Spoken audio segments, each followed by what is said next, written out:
Cantares de Salomão, capítulo de número 2, versículo de número 3 diz: qual a macieira entre as árvores do bosque, tal é o meu amado entre os filhos. Desejo muito a sua sombra, e debaixo dela eu me assento, e o seu fruto é doce ao meu paladar. Levou-me à sala do banquete, e o seu estandarte em mim era o amor. Sustentai-me com passas, confortai-me com maçãs, porque eu desfaleço de amor. A sua mão esquerda esteja debaixo da minha cabeça, e a sua mão direita me abraça. Eu me lembro que quando eu era menino, nós, os primos, a gente na igreja usava muito Cantares de Salomão para passar cantadinha para as meninas. A gente escolhia um versículo de Cantares, nem entendia direito, mas passava para as meninas.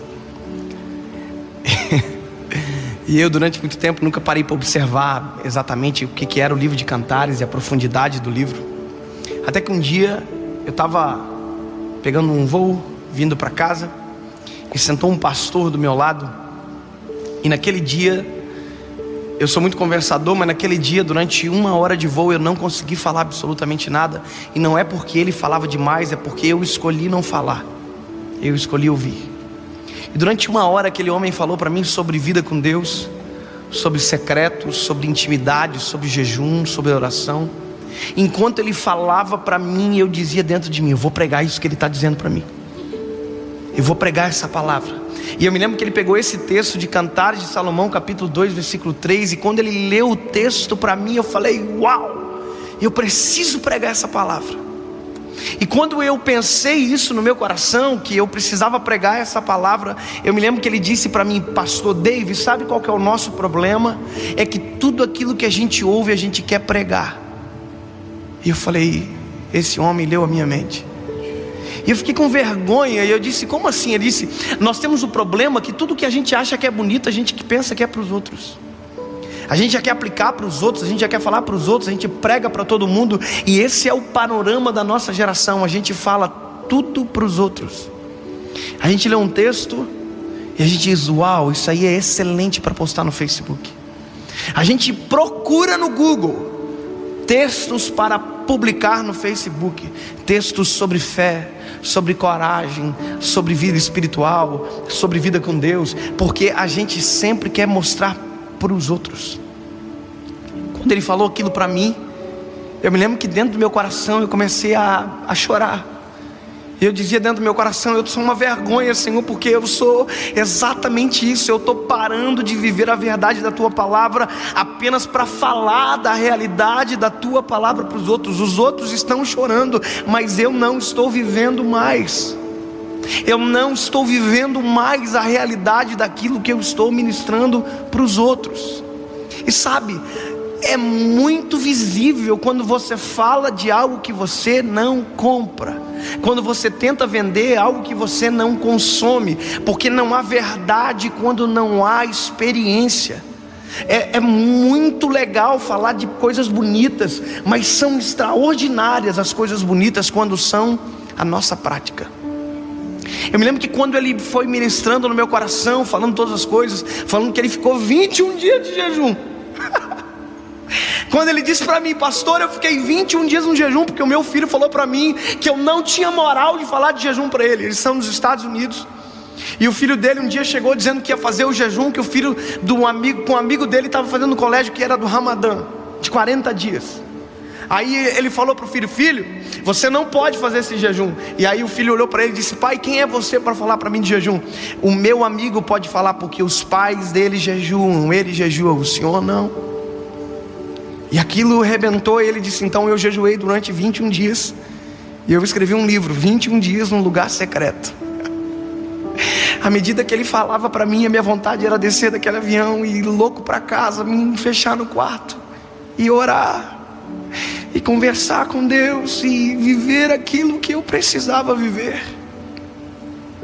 E hoje eu estou ministrando isso para vocês porque eu me escondi dentro de um quarto para descobrir o que isso aqui quer dizer. Sabe, a gente fala de vida com Deus, mas muitas das vezes nós não temos absolutamente nenhuma vida com Deus.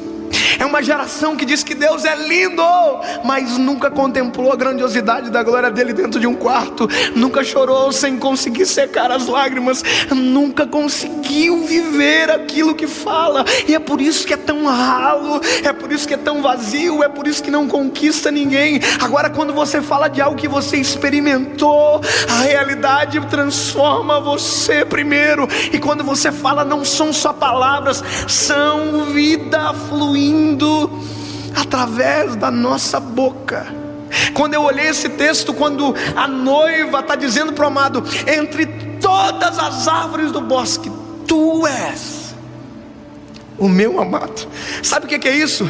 É alguém que tem olhos e vê, alguém que olhou e teve a opção de escolher. Ele olhou tudo, ela olhou tudo, e ela disse: eu sei o que eu quero, e o que eu quero é o meu amado. Sabe, a nossa geração é a geração que pensa que sabe o que quer, mas quando a gente sabe o que quer, as atitudes que vêm depois mostram isso. Porque a noiva diz: ei, tu és a minha sombra. E aí ela diz: debaixo dela eu me assento. Sabe o que é isso? Eu não olho de longe, eu não sou alguém que só contempla, eu sou alguém que experimento. Isso é top. Imagina, ela se assenta debaixo da sombra. Esses dias eu cheguei em casa e eu não estava sem chave, eu fiquei para fora de casa.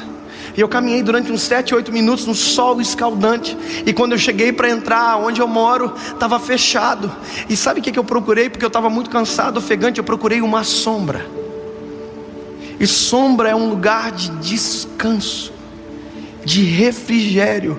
Sombra é um lugar onde, se a gente se ausenta do sol, é onde aquilo que estava nos assolando não nos alcança mais. Nós precisamos viver isso. A gente precisa às vezes sair do ativismo de falar e falar e falar, e simplesmente se esconder debaixo da sombra do Altíssimo. Eu cansei de pegar mensagem de internet. Nós temos que se cansar disso. Mensagem que alguém já pregou, texto que alguém já escreveu. Não, a Bíblia diz que a noiva está dizendo: debaixo da tua sombra eu me assento, e do teu fruto que é doce eu me alimento. Não é fruto que alguém já experimentou, é um fruto que o amado dá na mão. Aleluia. É um fruto que vem do amado, ninguém viu, ninguém soube. Foi por isso que Jeremias 33:3 diz: clama a mim e eu responder-te-ei e anunciar-te-ei coisas grandes e ocultas que ninguém sabe. E só sabe quem clamou, e só sabe quem se escondeu no secreto, e só sabe quem viveu para contar. E o mais extraordinário dessa palavra é porque ela, na sombra, a Bíblia diz que o noivo levou ela para a mesa do banquete. O fruto da sombra curou, o fruto da sombra trouxe paz. E ela diz, depois de tudo, ela diz: olha, eu estou desfalecendo de amor. Quando eu fui entender isso, eu descobri que desfalecer é morrer. Eu estou morrendo. Só que a palavra amor não é aquela do grego que a gente conhece, o eros, o filéu, o ágape. Aqui é o ahabab, que significa carência. Ela descobre que na sombra todas as carências delas são supridas pelo amado. Se você viver uma vida verdadeira com Deus, todas as nossas carências são supridas no amado. Ele é o único que pode suprir a carência do coração do homem. É por isso que tem gente que tem tudo e no final da vida descobre que na verdade nunca teve nada, porque permaneceu carente até o final. É por isso que a gente ouve histórias de famosos milionários que diziam que eram felizes, no final se suicidaram porque o dinheiro não preenche a carência, as mulheres não preenchem a carência, o sexo não preenche a carência do homem. A única pessoa que preenche o vazio, o eco da alma do homem está aqui. Aí a noiva diz: com a tua mão direita sobre debaixo da minha cabeça, com a tua mão esquerda me abraça. Ela descobriu que na sombra acontece algo que em nenhum outro lugar acontece. Secreto é lugar de intimidade, e nem tudo que a gente recebe vive na intimidade com Ele.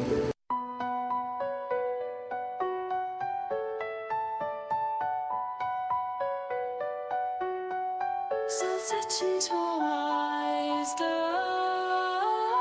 lost and letting in the blue.